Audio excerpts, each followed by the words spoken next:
आता साहेबाला काय काम आहे?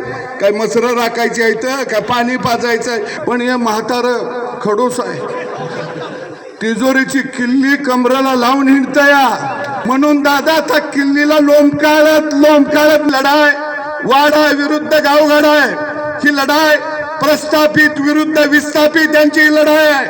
आणि म्हणून खऱ्या अर्थानं या मतदारसंघामध्ये पवार साहेब कुणाला बी देऊन देतील. काय म्हणते ती, साहेबांचं वय 84 आणि सभा आता 84 घेणार आहे. आता साहेबाला काय काम आहे? काय मसरं राखायची आहेत, काय पाणी पाजायचं आहे, शोच धंदा करायचा.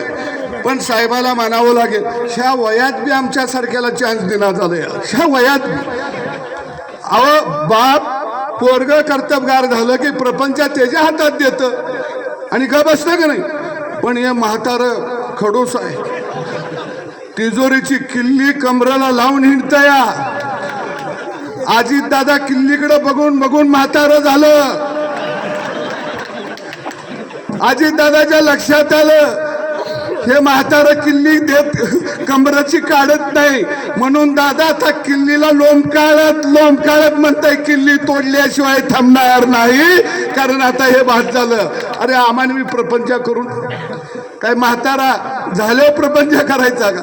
आणि म्हणून दादा सुद्धा मोठ्या ताकदीनं खऱ्या अर्थानं विकासासाठी हे भारतीय जनता पक्षाबरोबर आले. मी सांगोला आणि सगळे एबीपी माझा, उघडा डोळे बघा नीट.